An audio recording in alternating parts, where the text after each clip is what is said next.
mweno story munzikirize ngenda kuvugamuko ka speed gwatagala kubeera nga nkuvuga speed bambi kakkana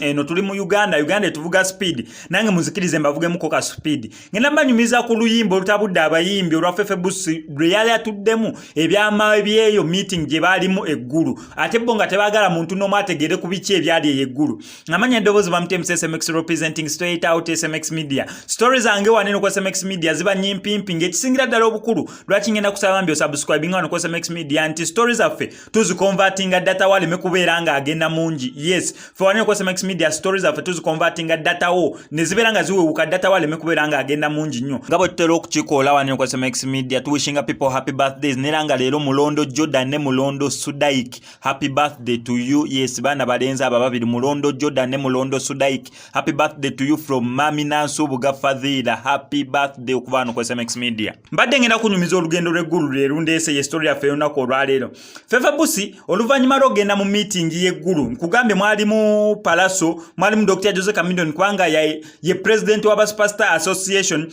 ne mubeeramu King Saha ne mubeeramu Fefe Busi yekennyini mwalimu abayimbi abalala bangi lwakuba waliwo ebintu bye baayogera mu meeting y'eggulu gye be bataayagala kijjukire ne bannamawulire tebakkirizibwayo kyokka ate laba Fefe Busi we bamutwala mu eyo meeting we bagimaliriza meeting Fefe Busi yakubyemu akayimba on top of okuba akayimba nga kayatula ebyama ebyali mu meeting ey'eggulu ate yatusuubiza ne party 2 besides Fefe Busi yekennyini otusuubiza party 2 ne Kabako naye yagenda mu meeting y'eggulu naye ate yatusuubiza okubeera ng'aleeta oluyimba ku biki ebyatwaspaalinga eggulu waliwo abayimbi abatagenda naye kiri nti bali mu kubeera nga bayatula byama bya meeting eyali eggulu ne Khalifa Aganaga naye agenda fulumya akayimba nga bakayita ssente nako nga kali ku byama ebyali eggulu Fefe Busi yayimbye ki ekisinza okubeera nga kitabula abayimbi mu luyimba lwe yatuumye eggulu akayimba ke yakatuumye olugendo lw'eggulu nange nvuddeyo ngenda kwogera kigambo ku kigambo tusobole okubeera nga tukannyonnyoka akayimba kana aka Fefe Busi ke yayimbye ke bayita ggulu lwaki abayimbi batabuse nera bamutabukidde bagambye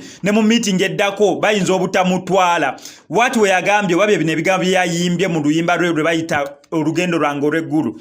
yayimbye n'agamba story y'eggulu n'agamba yes si buli agenda eggulu mbw aba agenze mu ggulu ne bw'aba alabye Mr. Ggulu ekyo kitwale nga kikulu ebyo bigambo bya Fefe Busi mukana akayimba ke yatuumye eggulu kabaka mu rap master nga Gentili Fefe Busi wo mukowa Nubian Lee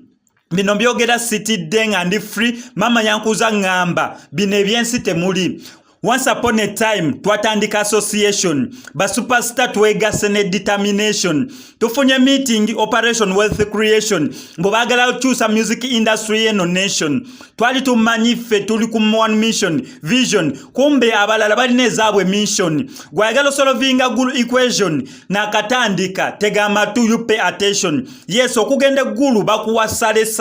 security tight okutuuka ku sale abamu banoonyayo sente bale eno verse 1 linda verse tunze nyinyonyole kekana akayimba ka Fefe Busi akatabudde abantu n'agamba mune akano ke kaboozi kange ak'eggulu ulire emboozi yange y'eggulu luno lwe lugendo lwange olw'eggulu yeringanga verse n'agenda ku party 2 y'oluyimba yagambye party 2 y'oluyimba lwe Fefe Busi yagitandisa agamba yo lwali lwakutaano ku makya ssaawa 2 tutudde mu nziga ne Palaso babiri tunonye wizo paka wa kamiri ne Bafana yetegesa asaza akaviiri Kabako ne Saha baliwo bawo ku bali nga bwe tulindako n'abalala bakyali essimu yavuga okuva wa Silvia Woli musimbudde koffe ne twesoga eggaali olugendo lw'eggulu lwali luwanvu kworo Kabako yajjira mu mpale empanvu abamu ekibatutte mbu kuwona bwavu abalala mbu ebinyiza mu music industry biwanvu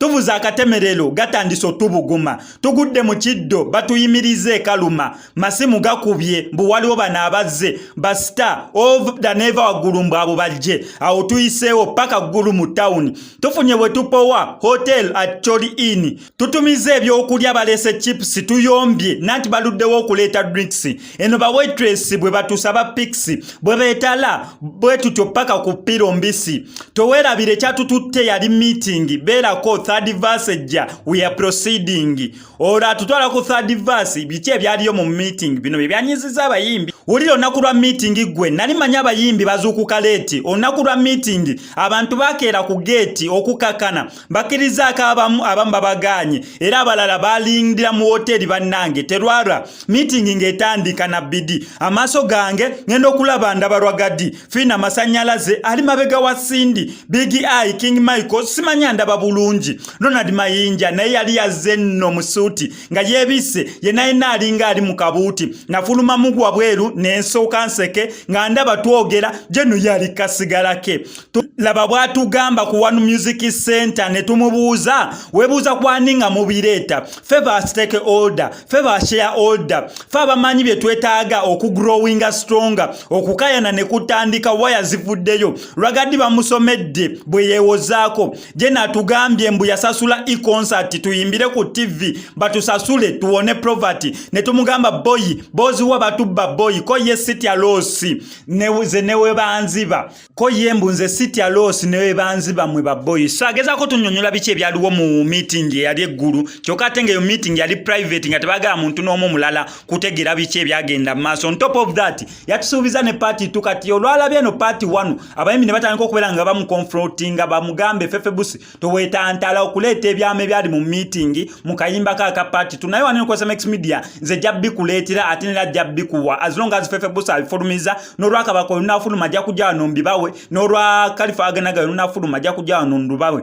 gwe kyo nokola kiri simple kubera ngo subscribing ano kwa Max Media updates mu music industry tojja kubera ngo zimisinga MCSMX I sign out.